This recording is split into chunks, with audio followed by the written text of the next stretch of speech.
Gabriel Catala, merci Bonjour. de nous accorder cet entretien. On souhaitait avoir des informations sur votre expérience sur la flottille de la Liberté. Et la première question qu'on se pose, c'est qu'est-ce qui motive à embarquer sur ce navire? Ce qui motive, c'est... moi, je pense que souvent, on se sent un petit peu impuissant face à l'horreur du génocide. C'est-à-dire, on marche, on relaye des images, on en parle à l'Assemblée nationale, etc. Et chacun pense, je crois, quand il est militant, qu'il peut faire plus et qu'il doit faire plus. Donc moi, on m'a proposé d'aller sur cette flottille parce que j'avais pris la parole de nombreuses fois sur la Palestine à l'Assemblée nationale, que j'avais fait de l'humanitaire avant d'être députée. J'avais vécu en Haïti et j'avais vécu à Brazzaville. Moi, ça m'a d'autant plus motivée parce que je pensais que c'était très important, de briser le blocus et que cette action est magnifique d'un point de vue militant, donc ça me plaisait d'en faire partie. Deuxièmement, je crois que quand on est député, souvent on se sent démuni face à beaucoup de choses, non seulement la Palestine, mais aussi ce qui se passe à l'Assemblée nationale en général, les 49.3, etc. On se sent souvent un petit peu inutile, ça donne un sens à notre mandat. Et je me disais qu'il fallait absolument que le génocide soit visible pendant l'été, que la Palestine ne soit pas oubliée. Et comme je savais qu'il allait y avoir moins de manifestations, quand j'ai appris qu'ils allaient lancer le Handala et qu'ils m'ont proposé, où c'était du coup fin juillet, je me suis dit que c'était une superbe occasion et une action nécessaire pour que les gens continuent à se mobiliser pendant l'été, qu'ils continuent à relayer toutes les images. Et bien sûr, je l'ai fait parce que j'ai aussi cru qu'on allait réussir, parce que c'était la 37e flottille. Parce que les flottilles n'ont pas commencé avec le Madlin, elles ont commencé en 2008. Et en 2008, il y a 2 flottilles qui ont réussi à aller jusqu'à Gaza. Et donc là, bien sûr, on est plus de 15 ans plus tard, donc la situation a totalement changé.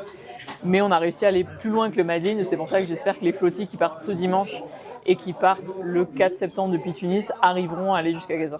Oui, là, la stratégie a été... c'est pas exactement la flottille de la Liberté, c'est la Global Summon Flotilla, et ensuite la flottille de la Liberté, elle partira fin septembre. Mais l'idée, c'est que des flottilles de plusieurs pays partent, puisqu'il y a des flottilles des pays du Maghreb, il y a des flottilles là, qui vont partir de Barcelone. Et le fait de se rassembler au milieu de la Méditerranée et d'être plus nous fait penser qu'ils vont peut-être réussir, eux, puisqu'on voit mal comment l'armée pourrait, à moins de lancer une opération démesurée et très violente, donc Israël sera mis face à ses responsabilités, stopper 35 bateaux qui vont partir. Est-ce que certains États dont les ressortissants partent dimanche ont déjà exprimé un soutien? Non, je pense pas. Nous, j'imagine que les Français qui partent vont avoir le droit aux mêmes tweets complètement stupides de Jean-Noël Barrot. Donc pour l'instant, j'ai pas vu de soutien spéciaux. Peut-être l'État espagnol, parce que certaines flottilles partent de Barcelone et la Catalogne après, bon, c'est une région autonomiste, donc c'est un État régional, donc c'est pas pareil. Mais il me semble que certains maires, certaines personnalités politiques soutiennent évidemment les flottilles qui partent de Tunis et qui partent de Barcelone. C'est une opération risquée, tu le savais avant d'embarquer, puisque certaines flottilles précédentes ont été largement attaquées. Parmi l'équipage, après l'arrestation, c'est particulièrement Chris Small qui a subi un traitement rude. Oui. On n'a pas eu beaucoup d'informations, comment il est sorti de cette... Chris a été tout de suite, dès qu'on nous a amenés à Ashdod, il avait tout de suite été mis de côté. On avait tous été mis ensemble dans une salle et puis après ils nous ont fouillé un par un, ils nous ont séparés. Mais Chris a été mis de côté dès le début. Donc on s'est inquiété, on le voyait passer de loin parfois comme ça. Et il s'avère qu'ensuite il a été frappé, que c'est avéré, il a des traces sur les jambes, sur le cou je crois. Il a été malmené par l'administration, à la fois par les policiers mais ensuite par l'administration pénitentiaire israélienne. Et c'était le seul noir du bateau, ce qui nous prouve une nouvelle fois que c'est un État totalement raciste. Et non seulement Chris a été malmené, mais toutes les personnes qui étaient racisées, qui étaient arabes, ont eu un traitement différent. Par exemple, Atem Awini, qui est un militant de Via Campesina et de l'équivalent de la Confédération paysanne en Tunisie, qui était le seul représentant du monde arabe, parce que la seule personne venant du Maghreb avec nous, il a été libéré en dernier avec Chris. Et pareil, c'est-à-dire qu'ils les ont emmerdés, comme on dit, jusqu'au bout, puisque à la différence des autres, comme nous, qui ont été amenés à l'aéroport de Tel Aviv pour être expulsés directement dans notre pays d'origine, eux ont été amenés en Jordanie. Donc ils ont traversé Israël, la Palestine, pour aller vers la frontière jordanienne, où ils ont été libérés. Et ensuite en Jordanie, donc ils ont été soutenus par les militants sur place avant d'être ramenés dans leur pays. Au début, ils voulaient même, c'est-à-dire Chris, je pense pour lui mener une vie, pour le traiter différemment jusqu'au bout, il allait même pas être expulsé vers l'aéroport JFK à New York, il allait être expulsé vers un aéroport beaucoup plus éloigné de New York, alors que l'autre Américain qui a été expulsé directement vers l'aéroport Kennedy. Voilà, donc il a été frappé, mais c'est pas le seul à avoir été malmené, puisque pareil, moi j'ai été amené dans un commissariat près de l'aéroport de Tel Aviv au début, avec d'autres, et les deux autres étaient les journalistes arabes de Al Jazeera. Et ils nous ont séparés. Bon, ils nous ont séparés aussi parce qu'ils mettent pas les hommes et les femmes ensemble. Et moi, j'ai été amené ensuite dans le centre de rétention de l'aéroport. Et eux ont été amenés dans des cellules de garde à vue insalubres dans Tel Aviv, puis changés de commissariat en pleine nuit, puis le lendemain amenés à 5h du matin dans la même salle que moi à l'aéroport. Donc ça ne servait strictement à rien de les changer 2 fois de commissariat et de cellules, si ce n'est que pour les intimider, pour finir dans la même salle que moi ensuite au centre de rétention. On sait que les médias et les politiques ont mené une grosse campagne de décrédibilisation de l'action, aussi bien sur l'action de Greta Thunberg et Rima Hassan. La flottille de Landala aussi a été décrédibilisée. Comment on se prépare à apporter un contre-discours là, pour soutenir les prochaines flottilles? Mais je crois que déjà les médias ont vu que leur critique de la croisière s'amuse, la croisière Instagram, la croisière à selfie n'était pas du tout populaire, parce que nous on a vu une différence quand même entre le Madeleine, où il y a eu beaucoup de médias, la croisière s'amuse, etc. Et nous on a eu le droit plus à la saison 2 de la croisière s'amuse, toujours le même cirque, etc. Mais c'est beaucoup du harcèlement sur les réseaux sociaux, notamment qui sont plus modérés, où il y a beaucoup de fachos, comme on dit, donc notamment Twitter. Il y a beaucoup de gens qui mettaient des commentaires comme ça, mais que dans les médias, il y a eu une prise de conscience différente. Par exemple, moi, il y a un média français que je ne citerai pas, qui m'a dit on a raté le suivi médiatique sur la première flottille. Et là, on ne veut pas se rater, on a mal mesuré l'ampleur de l'opération et sa popularité. Et donc là, on ne veut pas se rater sur la deuxième flottille, donc ils m'ont proposé un interview, etc. Mais il y a quand même eu des critiques, et pour les désamorcer, moi par exemple, j'ai fait une visite du bateau, donc comme ça tout le monde a vu qu'on dormait dans un dortoir, que c'était très spartiate, quoi, enfin, que c'était très simple. Moi, d'ailleurs, je dormais dehors sur un matelas. Tout le monde a vu qu'on se baignait pas du tout, enfin que tout ça était des fake news, le salon de maquillage, le fait qu'on s'arrête pour se baigner, alors qu'il est évidemment impossible de s'arrêter pour se baigner. On voit que c'est des gens qui sont jamais allés en mer, la Méditerranée, quand il y a du vent, c'est quand même un peu agité. Et il y avait des jours entiers où le bateau était très agité, on faisait rien à part regarder l'horizon pour pas vomir, donc personne n'allait aller se baigner. Et la critique de décriminalisation, c'est en fait des gens qui font ça pour masquer leur inaction et leur complicité. Jean-Noël Barrot, par exemple, il a fait 2 tweets. Un pour dire que nous étions irresponsables et qu'aller vers Gaza était dangereux, sans jamais citer Israël, puisque c'est Israël qui rend Gaza dangereux, c'est Israël qui commet un génocide. Et un autre pour dire, je ne sais plus d'ailleurs, je n'ai même pas retenu, mais c'était ridicule. Il n'a jamais fait une seule pression, ils n'ont jamais condamné le fait que des ressortissants soient arrêtés dans des eaux internationales, ce qui est totalement interdit. Ils n'ont jamais fait, je pense, pression. Emmanuel Macron n'a jamais rien dit. Alors que pour le coup, quand Rima Hassan a été arrêtée, c'est la première fois qu'une élue française, une élue européenne, qui a en plus un statut diplomatique, était détenue par un État étranger. Et moi, pareil, je pense que je suis il y a d'autres députés qui ont été retenus et expulsés.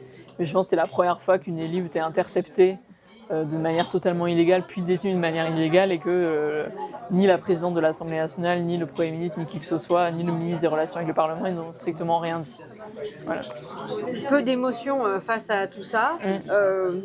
Il semblerait qu'on ait une envie de l'État français de faire un pas vers la Palestine à travers la reconnaissance de l'État de Palestine. Tardif, qu'est-ce que ça peut apporter de plus aujourd'hui que la France reconnaisse l'État de Palestine? Alors, bien sûr, c'est très tard. Ce que ça permet, c'est de montrer une sorte de confrontation avec Israël, parce qu'eux font pression pour pas que ce soit le cas, avec l'aide des États-Unis qui essayent d'empêcher les membres de l'autorité palestinienne de venir à New York le 22 septembre quand la Palestine sera reconnue. Monsieur Netanyahou a traité Macron d'antisémite il y a encore 2 semaines.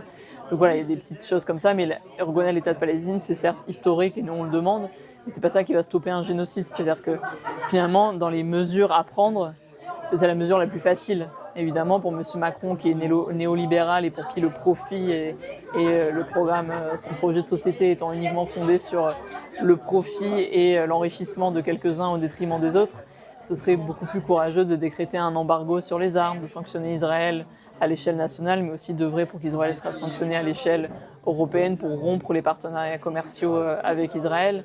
Ce serait beaucoup plus courageux de faire revenir les 4000 Français qui commettent des crimes en Israël. Ce serait beaucoup plus courageux de convoquer l'ambassadeur Israël ou de l'expulser, de geler les avoirs, d'interdire la chaîne I24 qui diffuse des fausses informations en France, etc., etc. Donc reconnaître la Palestine, c'est un pas, c'est bien tardif puisque c'est, je veux dire, même Hollande, dans le programme de 2012 de François Hollande, la proposition 59 du changement c'est maintenant, c'était reconnaître la Palestine.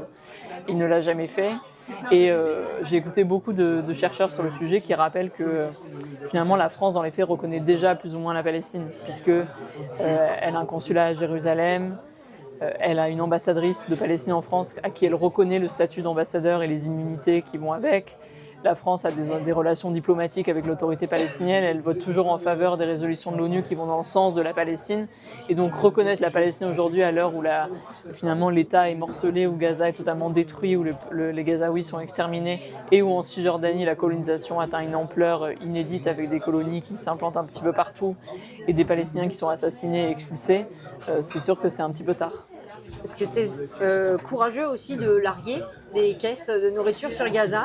Non, c'est pas du tout courageux parce que larguer des caisses, c'est fait pour faire oublier que le blocus doit d'abord être brisé de manière maritime et de manière terrestre.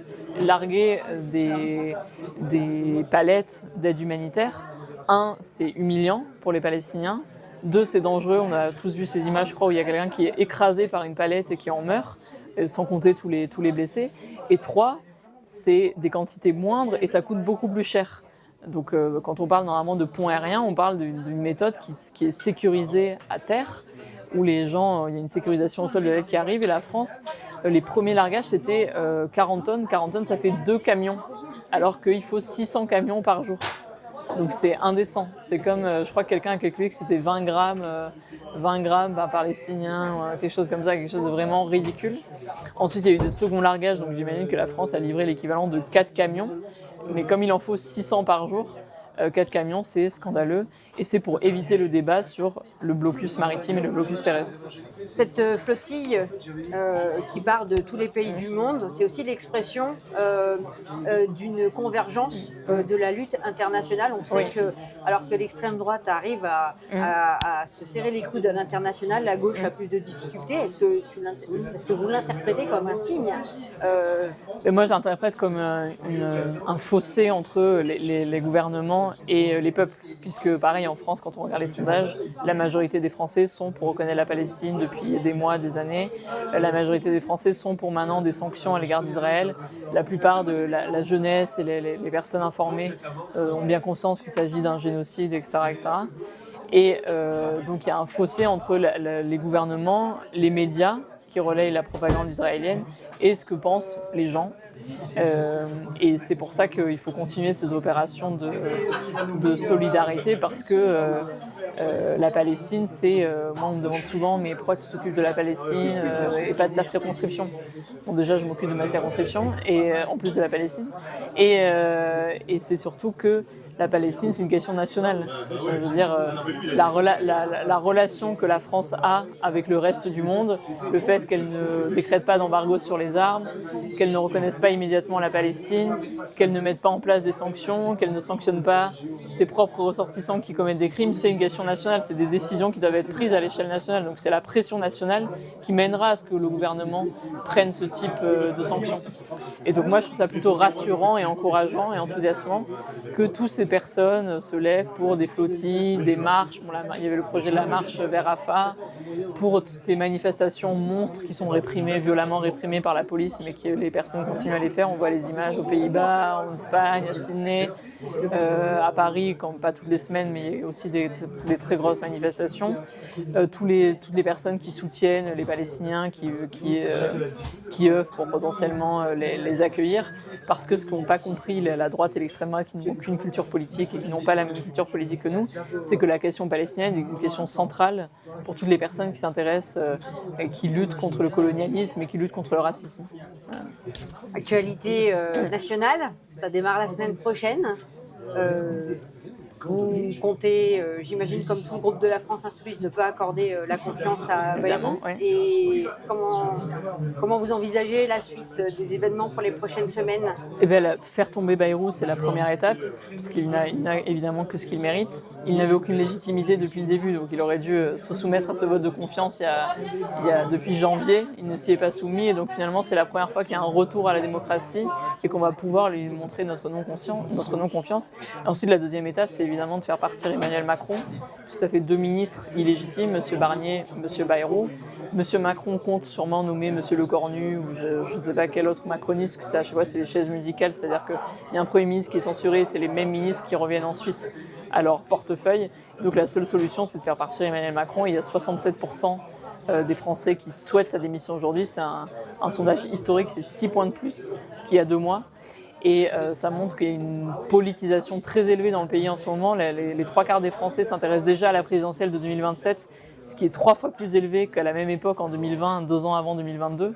Et donc il faut faire partir M. Bayrou le 8, faire partir M. Macron le 10. Et j'espère que la mobilisation du 10 va continuer, puisqu'on a non seulement le 10 où la CGT appelle à la grève générale, où il y a déjà des assemblées qui se réunissent un peu partout. Et il y a un appel syndical le 18, et donc j'espère que la mobilisation va s'amplifier entre le 10 et le 18 pour que M. Macron un jour démissionne. Voilà. Gabrielle Catala, merci beaucoup. Merci beaucoup.